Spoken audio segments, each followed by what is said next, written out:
गायत्री के 5 बेटे नरेश, महेश, गणेश, मोहन, सोहन और 5 बहुएं आशा, निशा, सुमन, सीमा और सुजाता थीं।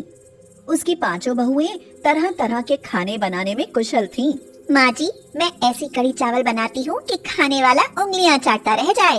ओ माँ जी, हमारे जैसा दाल सब्जी और रोटी तो कोई बना ही नहीं सकत। जो खाए तृप्त हो जाए। सच बोलूं सासू माँ, जो आप मेरे हाथ के बने तंदूरी नान और पराठे खा ले तो खुश हो जावें। रायता भी स्पेशल बनाती हूँ मैं। आशा, निशा और सुमन की खूबियाँ सुनकर गायत्री बहुत खुश होती है और फिर सीमा और सुजाता से कहती है, क्यों रे सीमा और सुजाता बहू, तुम दोनों में भी कोई ऐसी खूबी है या बस बना बनाया खाना ही खाना जानती हो? ऐसी बात ना है माँ जी, मैं मटन, चिकन और बिरयानी बनाती हूँ तो गजब ढा देती हूँ। खाने वाला पेट भरने पर भी खाता ही रहता है। और माँ जी, मैं बड़े ही मजेदार छोले भटूरे बनाती हूँ। चटनी और अचार की तो पूछो ही मत, छोले भटूरे के स्वाद में 4 चांद लगा देता है।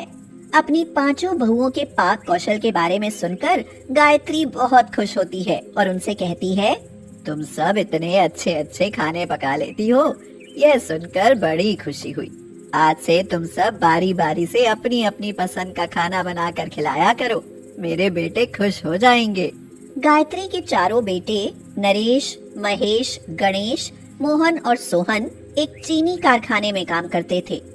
काम अच्छा चल रहा था, मगर एक दिन 5 भाई मुंह लटकाकर घर आते हैं। बेटा, अरे आज तुम इतने उदास होकर घर क्यों लौटे? माँ, चीनी का कारखाना बंद हो गया, इसीलिए हमारी नौकरी चली गई। हम बेरोजगार हो गए माँ।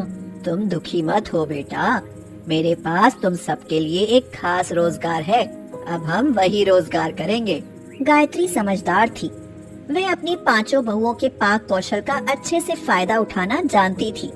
इसीलिए गायत्री अपनी 5 बहुओं के लिए ढाबा खोलने का फैसला करती है और कहती है, बेटा नरेश, महेश, गणेश, मोहन, सोहन और बहुओं, इधर आओ जरा।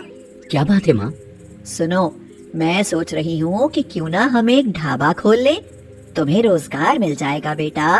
पर ढाबे में खाना कौन बनाएगा माँ? मेरी 5 बहुएं तरह तरह का खाना बनाने में निपुण हैं बेटा, ये खाना बनाएंगी और तुम खिलाओगे। क्यों, सही कहा ना? ओ माँ जी, ई तो आपने बिल्कुल सही कहा। इसके कुछ दिन बाद गायत्री अपनी बहुओं के लिए एक ढाबा खोलती है और उसका नाम 5 बहुओं का ढाबा रखती है।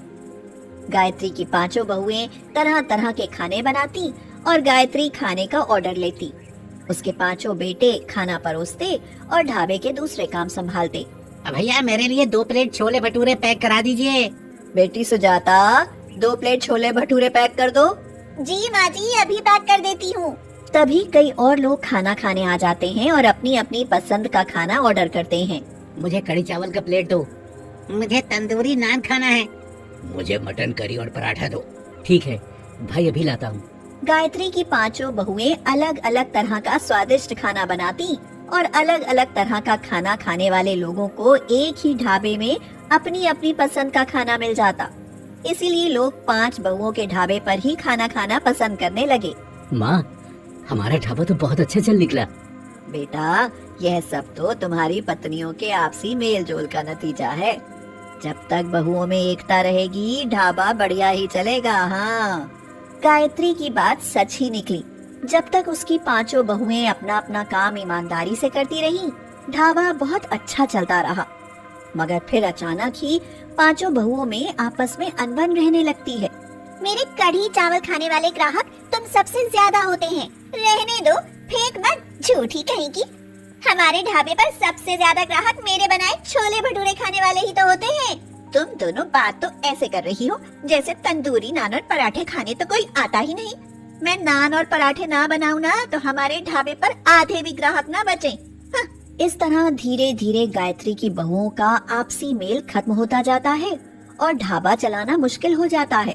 बहुओं के कलह के चलते गायत्री ढाबे पर ताला लगाने का फैसला कर लेती है और कहती है, सुनो आशा, निशा, सीमा, सुमन और सुजाता, या तो पहले की तरह एकता से मतलब मिलजुल कर ढाबा चलाओ, वरना मैं इस पर ताला लगा देती हूँ। कल ताला लगाते, आज लगा दो माँ जी। पर अब मैं इनके साथ मिलकर काम नहीं कर सकती। हाँ, मैं भी नहीं कर सकती और मैं भी नहीं करूँगी। बहुओं का ऐसा रवैया देख गायत्री ढाबा बंद कर उस पर ताला लगा देती है और अपनी पांचों बहुओं से कहती है, अब तुम पांचों घर जाओ और अपनी अपनी पसंद का खाना बनाकर अपने पति परमेश्वर को खिलाओ। कल से इस ढाबे में चाय की दुकान चलाऊंगी, कम से कम मेरा गुजारा तो ढंग से होगा।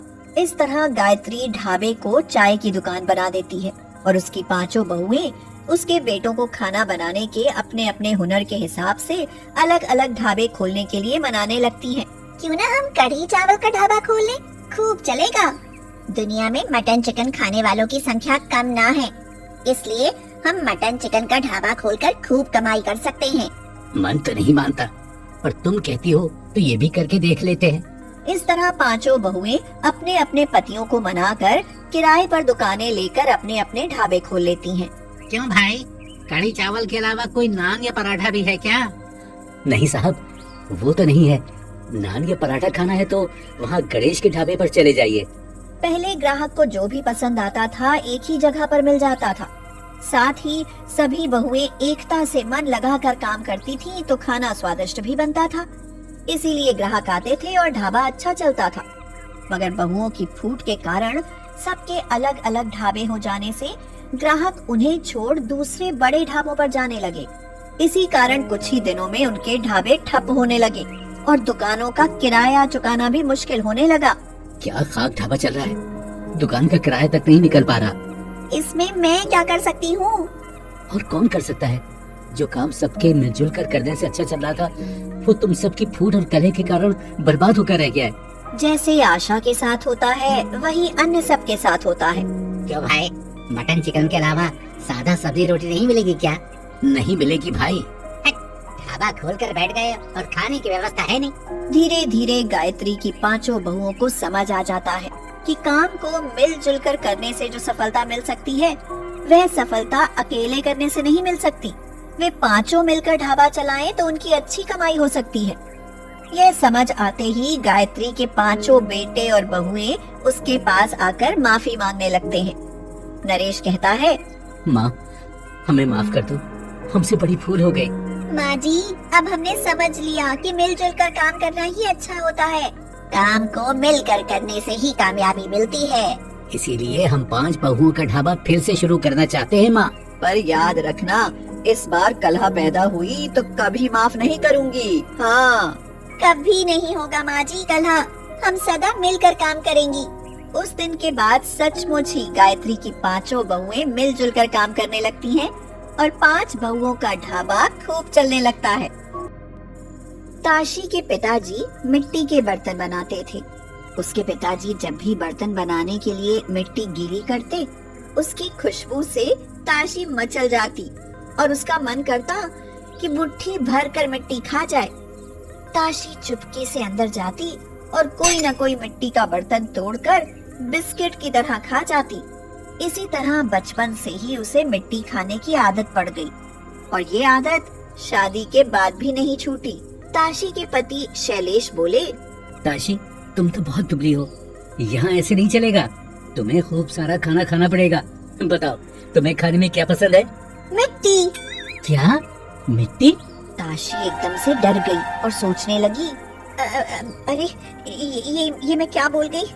जी मिट्टी नहीं, मैंने कहा खट्टी।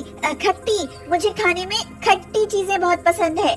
जब भी वे मायके से ससुराल जाती तो मिट्टी के